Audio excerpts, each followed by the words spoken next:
Hi everyone, I'm Susan Mulvihill. My husband Bill and I have been trying to do our part to bring in pollinators to our yard because we know they're in a world of hurt. For one thing, they've lost so much habitat due to development, and the other is widespread use of pesticides, and that has got to stop. So today what I wanted to show you is what we've done here in our garden to maybe give you a little bit of inspiration. And this is going to include an update on how our new pollinator garden is coming along. Chances are you've probably noticed this little lavender patch I'm standing in. It used to be a barren field, and it had a lot of weeds in it, and we just didn't like that. So Bill and I decided to find a plant that would be drought tolerant, deer resistant, and low maintenance, and lavender was the perfect solution. I chose Munstead for the variety because it works really well for our Zone 5B garden, and it gets no moisture other than what Mother Nature provides. Although we did water them regularly for the first 2 years so that they could become established. But this is a happening place this time of year when the plants are in bloom.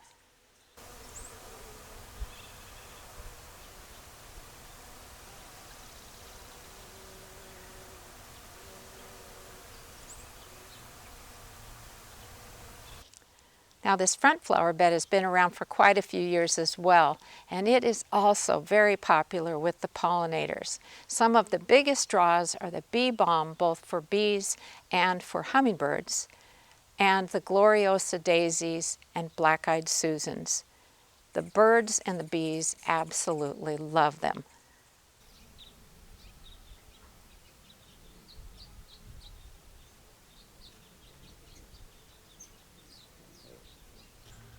Another plant that's popular with the bees is verbascum or mullein snowy spires. Pollinators enjoy these Shasta daisies. This one is banana cream, and I love that soft yellow color. Zinnias are also a huge draw for pollinators. In this case, I've got some profusion orange growing, and it is just a delightful plant. Bees and hummingbirds alike love this pink penstemon. I wish these white alliums were still blooming for you, but I did want to include them because they are definitely a pollinator magnet. I've planted some butterfly weed in different areas of this flower bed, and it just started blooming, so we should be getting some butterfly visitors. And now for the unveiling of how the pollinator garden is coming along. You might recall that in May we shot a video detailing the process we went through to put in a pollinator garden. Well, it's coming along quite well. Some plants are just really taking a long time to get established, and the other ones are doing great. You can see lots of color, which was one of my goals, and I'm really excited about how everything is going. I recently started mulching the soil. The main reason I delayed a bit is because I wanted to see what weeds came up and try to get them nipped in the bud before I got all of the mulch on. But I'm going to be putting a good 3-inch layer of mulch all over the soil surface. That will help keep the weeds back and also help the soil retain its moisture. So very important. So let me just highlight a few of the plants that are in here. Certainly the most colorful plants right now are the Gloriosa daisies. I transplanted some of them from the front flower bed because I have way too many in there. And I have to let you know they are very easy to transplant. The main thing you have to do is keep them well watered because they will go through a bit of a shock period, but otherwise they do great. And so these have been a great draw for pollinators. The goldfinches like looking at them and landing on them. And also I've been seeing some butterflies around, so I'm very excited about that.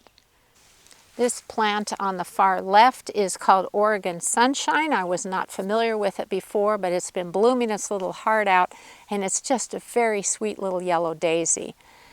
This plant, which is needing to be trimmed a little bit, is Gaillardia or blanket flower. It is the native type, and I've got one here and one in the back.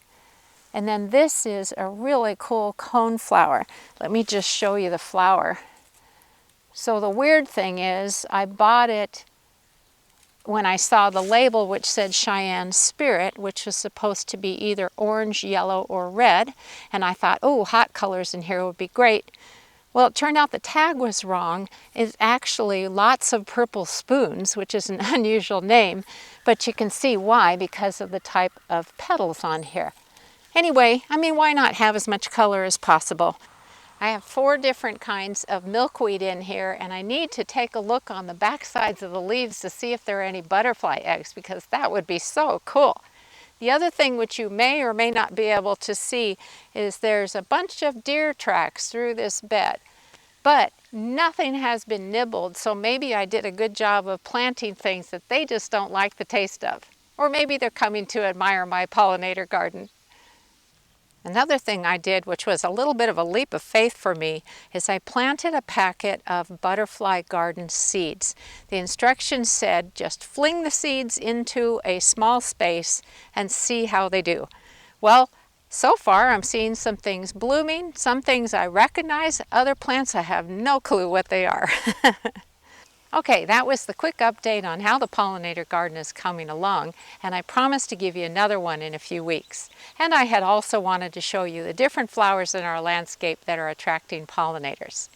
Remember, you can make a difference. No matter what size your garden is, you can help out pollinators by planting things that provide habitat, pollen, and nectar. So it's definitely worth the effort. Happy gardening!